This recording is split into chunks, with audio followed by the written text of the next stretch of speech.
আসসালামু আলাইকুম ভিয়াস, welcome to my channel. আজ আমি কিছু দুপুরের মেনু শেয়ার করব। আশা করছি আপনাদের ভালো লাগবে। আজ প্রথমেই আমি নিয়ে নিলাম কিছুটা মাছ আর আলু আর কাঁচকলা আমি কেটে রেখেছি। অন্য সাইডে আমি ভাত বসিয়ে দিয়েছি। 60% মতন আমার ভাত হয়ে এসেছে। এবার আমি কাঁচকলা আলু রান্নাটা করে দেবো। প্রথমেই আমি একটা কড়া বসিয়ে দিলাম আর অন্য সাইডে আমি মাছগুলোকে মশলা মাখিয়ে নিচ্ছি। নুন আর হলুদ দিয়ে ভালো করে মশলাটা আমি মাখিয়ে নিচ্ছি। কড়া আমার গরম হয়ে এসেছে। এই সময় আমি সর্ষের তেল দিয়ে দিচ্ছি।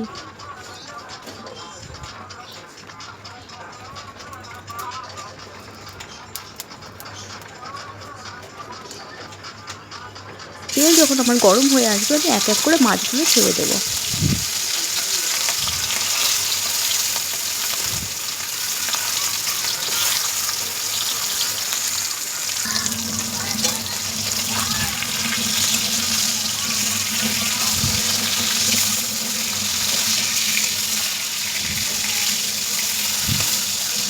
মাছগুলোকে আমি ভালো করে ভেজে তুলে নিচ্ছি।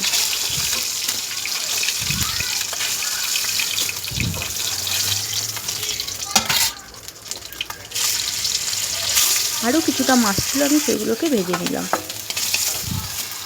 মাছ আমার ভাজা হয়ে এসেছে। এবার আমি একটা মশলা বানিয়ে নেব। আমি এখানে দিয়ে দিলাম কাটা পেঁয়াজ, গোলমরিচ, গোটা জিরে। আমি একটা পেস্ট বানিয়ে নেব। ওই মাছ ভাজার তেলের মধ্যে আমি দিয়ে দিচ্ছি অল্প একটু কালো জিরে। তারপর আমি এক এক করে দিয়ে দিচ্ছি কাটা আলু।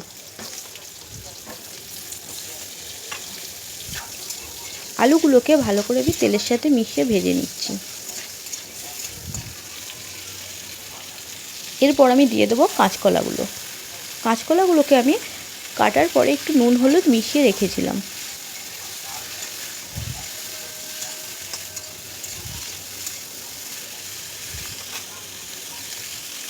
হালকা করে যখন ভাজা হয়ে আসবে এই সময় আমি সব মশলাগুলোকে দিয়ে দেবো। দিয়ে দিলাম নুন, বেটে রাখা মশলা,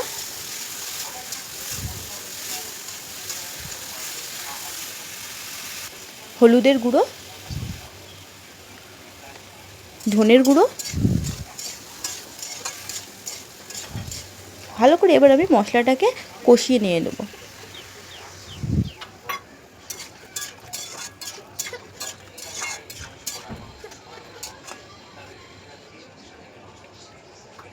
আর দিয়ে দিলাম কিছুটা কাঁচা লঙ্কা চেরা। এবার আমি জল দিয়ে দিয়ে ঢাকা দিয়ে দিয়ে আলু আর কাঁচকলাটাকে কষিয়ে নেব।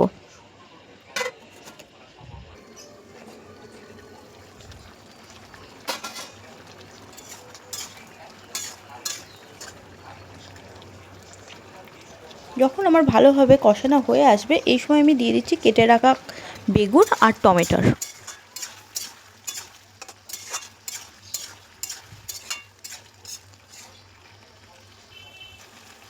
এবার আমি জল দিয়ে দেব। যতটা আমি জল রাখতে চাইছি ওটাই আমি দিলাম।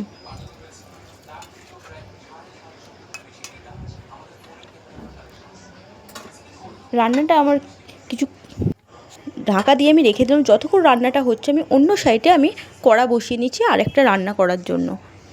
এখানে আমি দিয়ে দিচ্ছি সরিষার তেল।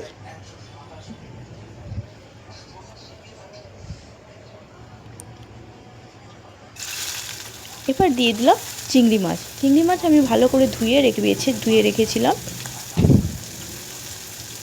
চিংড়ি মাছটাকে আমি নুন আর হলুদ দিয়ে ভালো করে ভেজে নেব।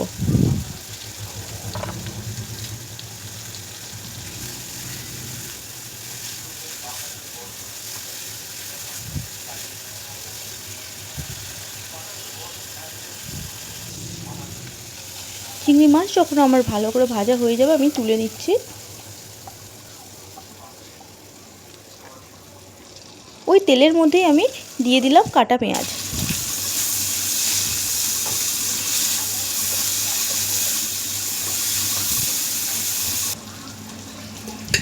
পেঁয়াজ সব হালকা একটু ভাজা হয়ে আসবে এই সময় আমি দিয়ে দিচ্ছি কেটে রাখা ঢ্যাঁড়স।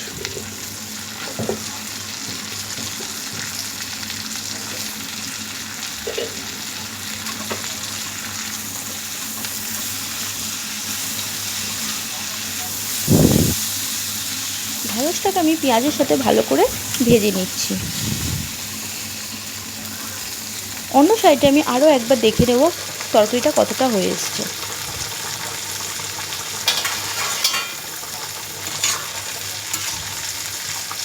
আমার সমস্ত জিনিস সেদ্ধ ভালোভাবে হয়ে এসছে, আলু কাঁচকলা সবই সেদ্ধ হয়ে এসছে। এই সময় আমি দিয়ে দেবো ভেজে রাখা মাছ।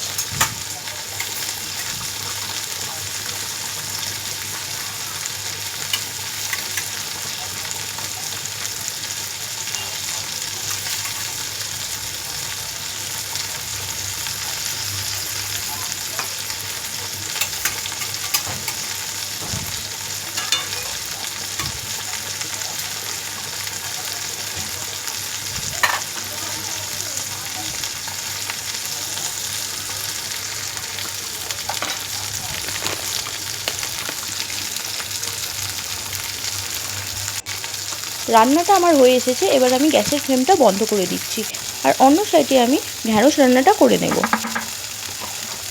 এবার আমি দিয়ে দিলাম নুন আর হলুদ, আর দিয়ে দিলাম সামান্য পরিমাণে আদা রসুনের পেস্ট দিয়ে আমি ভালোভাবে কষিয়ে নিচ্ছি। আর দিয়ে দেবো লঙ্কার গুঁড়ো, ধনের গুঁড়ো।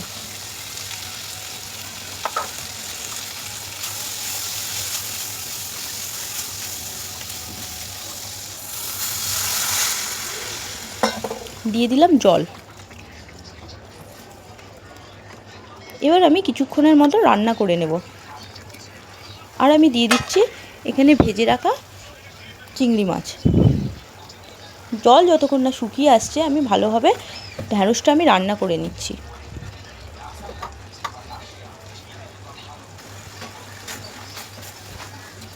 5-10 মিনিটের মধ্যেই আমার ঢ্যাঁড়স রান্না হয়ে এসেছে, ঢ্যাঁড়সও আমার সেদ্ধ হয়ে এসেছে আর জলও আমার শুকিয়ে এসেছে। এই সময় আমি দিয়ে দিলাম উপর থেকে ধনেপাতা। আমার রান্না হয়ে এসেছে, আমি বন্ধ করে দিয়েছি। আর আমি এবার অন্য সাইডে আমি রান্না করে নিচ্ছি বেগুন। লাঞ্চ আমার অলমোস্ট কমপ্লিট হয়ে এসেছে। আশা করছি আমার এই ভিডিওটি আপনাদের ভালো লেগেছে। যদি আমার এই ভিডিওটি ভালো লেগে থাকে প্লিজ সাবস্ক্রাইব করবেন আর একটি লাইক দিয়ে পাশে থাকবেন। আসসালামু আলাইকুম, টাটা, আবারও দেখা।